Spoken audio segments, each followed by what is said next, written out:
तो भाई कल पूरी रात जाग के मैंने सपने वर्सेस एवरीवन का सीजन 2 देखा।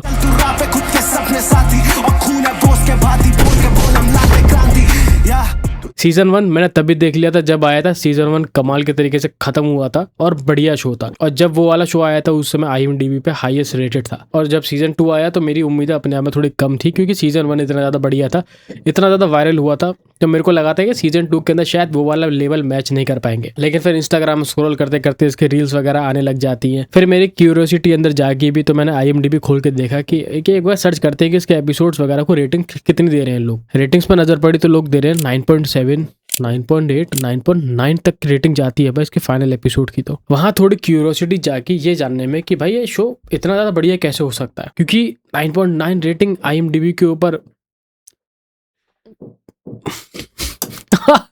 तो सोच रहे हो भाई 9.9 इज फकिंग ग्रेट ब्रो। 9.9 के ऊपर तो कुछ है भी नहीं मेरे ख्याल से यार। मेरे को नहीं पता कोई और शो की रेटिंग से ज्यादा है भी या फिर नहीं है, लेकिन 9.9 इज प्रिटी हाई ब्रो। और जिन्होंने पहली बार शो की रेटिंग सुनी शायद वो लोग उस समय काफी ज्यादा हैरान हो रहे होंगे, जैसे मैं भी हुआ था। और उसी क्यूरियोसिटी की वजह से मैंने शो को देखना भी स्टार्ट करा और बढ़िया लगा भाई शो, बढ़िया था। सीजन 1 से अगर कंपेयर करूं तो इस बार की कहानी थोड़ा ज़्यादा रियलिस्टिक तरीके, थोड़ा ज़्यादा इमोशनल डेप्थ लेके आती है। वैसे मुझे नहीं पता कि कोई ये वीडियो देख के या फिर मेरी बात मान के कोई शो को देखना कंसीडर करेगा भी या फिर नहीं, लेकिन तुमने अगर ये वाला शो नहीं देखा है तो तुम सीरियसली एक बहुत अच्छे तरीके का एक ऐसा इंडियन शो मिस कर रहे हो जो कि तुमसे बहुत ज़्यादा रिलेट कर पाएगा। और ये ज़्यादा बड़ा शो नहीं है, एक सीजन के अंदर इसको 5 ही एपिसोड देखने को मिलते हैं और ज़्यादा बड़े भी नहीं होते हैं, 40 से 50 मिनट के होते हैं, तो काफ़ी जल्दी खत्म हो जाता है ये वाला शो। और धीरे धीरे आप इस शो की कहानी में इस तरह से इन्वेस्ट होते चले जाते हो कि आपको पता ही नहीं चलता कि आपका टाइम कहाँ बीत गया, क्योंकि कहानी काफ़ी ज़्यादा बढ़िया है। इसका बेसिक आइडिया कुछ ऐसा है कि इसके अंदर हमको 2 लड़कों की कहानी दिखाई जाती है जो कि अपने करीब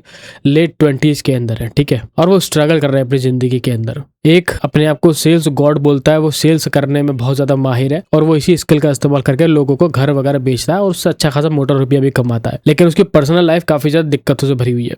उसका जो फैमिली रिलेशन है वो काफ़ी ज़्यादा फक्ड अप है। वहीं पे एक दूसरी तरफ एक बंदा है जिससे मैं ज़्यादा रिलेट कर पाता हूँ। वो एक ऐसा कैरेक्टर है जो कि बहुत ज़्यादा फेलियर टाइप का है, अपनी ज़िंदगी में कुछ उखाड़ नहीं पा रहा है, लेकिन कोशिश करे पड़ा। उसकी फैमिली की जिम्मेदारियाँ उसके ऊपर है और वो रिस्पॉन्सिबिलिटीज़ के नीचे बहुत ज़्यादा दबता जा रहा है। उसको अपने सपने भी पूरे करने हैं, लेकिन उसको अपनी जिम्मेदारियां भी पूरी करनी है। और जब जब अपने सपनों की तरफ 2 कदम बढ़ाता है, उसकी जो रिस्पॉन्सिबिलिटीज होती है उसको पीछे खींच के ले आती है। ऐसे 2 बंदों की जिंदगी आप उनको फॉलो करते हुए देखते हो और ये चीज़ बहुत ज़्यादा रिलेटेबल लगती है, क्योंकि हम में से ज़्यादा जो मिडिल क्लास लोग होते हैं शायद इसी तरीके की जिंदगी ज़्यादातर लोग जी रहे होते हैं। अब मैं आपको पर्सनल एक चीज़ बताता हूँ कि मैं जिमी मेहता का जो कैरेक्टर है इसके अंदर वो बहुत ज़्यादा अमीर वगैरह दिखाया या फिर बहुत ज़्यादा हसलर टाइप का दिखाया है। मैं उससे उतना ज़्यादा रिलेट नहीं कर पाता हूँ क्योंकि मैं उस तरीके की पर्सनैलिटी नहीं हूँ। मैं कोई एकदम बहुत ज़्यादा रिस्क टेकर नहीं हूँ, मैं बहुत ज़्यादा एटीट्यूड वाला नहीं हूँ या फिर एग्रेसिव नहीं हूँ, तो मैं उस कैरेक्टर से उतना ज़्यादा रिलेट नहीं कर पाता हूँ। लेकिन वो जो दूसरा कैरेक्टर होता है जो कि बहुत ही ज़्यादा फैमिली के अंदर दबा हुआ होता है, मैं उससे बहुत ज़्यादा रिलेट कर पाता हूँ। और मेरे को लगता है कि मिडिल क्लास वाले जो लोग होंगे ज़्यादातर वो उससे काफ़ी ज़्यादा रिलेट कर पाते होंगे और उसी की जो जर्नी आप एक्सपीरियंस करते हो वो बेमिसाल होती है। वो ऐसे ऐसे मोड़ पे आके कहीं ना कहीं अटक जाता है कि उसको समझ नहीं आता कि क्या चीज़ करनी चाहिए। हालांकि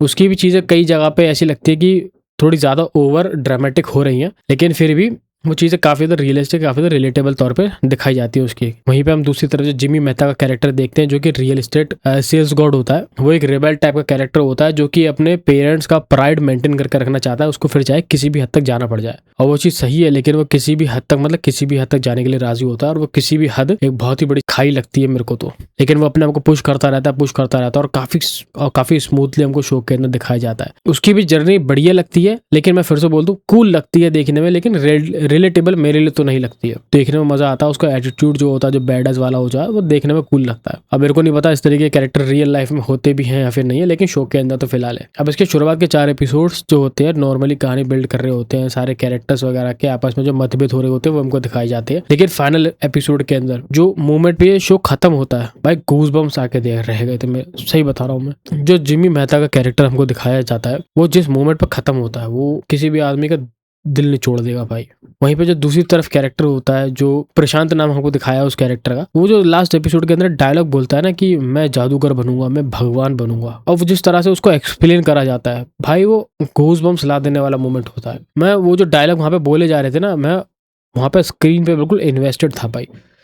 मैं पल के झपकाना भूल गया था जब वो डायलॉग स्क्रीन पे चल रहे थे। हालांकि शो के अंदर आपको पूरे टाइम कोई ना कोई ऐसे डायलॉग मिलते रहेंगे, बेहतरीन डायलॉग जो आपको काफी डीप मीनिंगफुल चीजें सिखाते भी हैं और इम्पैक्टफुल भी महसूस कराते हैं। लेकिन वो जो लास्ट में जो डायलॉग आता है जहाँ पे वो बोलता है कि मैं भगवान बनूंगा, और तुमको हो सकता है ये सुन के शायद अभी वाली चीज लग रही हो कि कोई भगवान बनूंगा जैसी लाइन स्क्रीन पे बोल के क्रिंज क्यों नहीं लग सकता है। तो मैं तुमको बता दूं, जब मैंने ये वाली लाइन टाइटल के अंदर लिखी हुई देखी थी थम उस एपिसोड के, तो मेरे को लगा था कि कितना क्रिंज सा टाइटल रखा है इस एपिसोड का। लेकिन जब उसका कॉन्टेक्स्ट समझते हो, जब उसकी कहानी के आसपास की एनवायरमेंट समझते हो कि वो क्या समझाना चाह रहा है वहाँ पे, उस डायलॉग का मीनिंग बहुत ज्यादा मीनिंगफुल हो जाता है। एक और चीज जो मुझे बहुत ज्यादा बढ़िया लगी इस शो के अंदर, एक पिंटू नाम के कैरेक्टर की हमको कहानी सुना जाती है। पिंटू की जो होती है इसके अंदर भगवान से कुछ बातचीत वगैरह चल रही होती है और उसके द्वारा हम लोग एक कहानी सुनते हैं, और वो कहानी के अराउंड जो सीख देने की कोशिश करता है ये शो, वो भी बहुत ज्यादा बेहतरीन था भाई। अब देखो, अगर मुझे शो को रेट करना हो तो मुझे नहीं लगता कितना ज़्यादा रेट करना चाहिए। इतने सारे लोगों ने रेटिंग कर रखी है ऑलरेडी,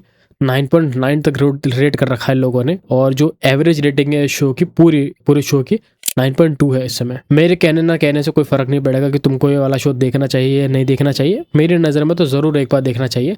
लेकिन अगर मुझे फिर भी थोड़ा सा नेगेटिव मेंशन करना हो तो बहुत ही ज़्यादा टेक्निकल चीज़ है, लेकिन शो के रिलेटेड नहीं है, ठीक है। तो इसके अंदर कई बार ऐसा होता है कि म्यूजिक आ जाता है बीच में और डायलॉग सुनाई नहीं देते उसकी वजह से, जिसकी वजह से मेरे को बार बार सबटाइटल ऑन करने पड़ जा रहे थे। तो वो एक इरिटेटिंग वाली चीज़ लग रही थी। कभी कभी ना म्यूजिक बीच में बहुत ज़्यादा ओवर पावर कर जाता है डायलॉग्स को, तो उसकी वजह से बस वो सुनाई नहीं आ रहा था। तो वो चीज़ मेरे को बीच में थोड़ी चुभ रही थी। अगर ये वीडियो कभी क्रिएटर्स वगैरह तक पहुंचे इस शो को, तो वो प्लीज़ थोड़ा फ्यूचर में इस चीज़ का ध्यान रख ले तो बढ़िया रहेगा। पहले सीजन के अंदर ये वाली चीज़ भी थी और सेकंड सीजन के अंदर ये वाली चीज़ है कि कभी कभी म्यूजिक बहुत ज़्यादा लाउड हो जाता है, जिसकी वजह से डायलॉग्स उतने ज़्यादा समझ में नहीं आते हैं। मेरे को बार बार ईयरफोन लगानी पड़ रहे थे या हेडफोन वगैरह लगाना पड़ रहे थे, या फिर सबटाइटल ऑन करके देखना पड़ रहा था कि बोला क्या है, क्योंकि म्यूजिक इतना तेज हो जा रहा था। ये टेक्निकल चीज़ है, शो से रिलेटेड नहीं है, लेकिन ये मेरे को लगा कि मेंशन कर देनी चाहिए। क्या पता क्रिएटर्स लोग ये वाली वीडियो देख ले किसी तरह से, उन तक ये वीडियो पहुंच जाए। तो तुमने अगर ये वाला शो देख लिया, तुम्हारा एक्सपीरियंस कैसा रहा, तुम किस कैरेक्टर से ज़्यादा रिलेट कर पाए हो, तो उसके बारे में नीचे कमेंट्स में ज़रूर बताना।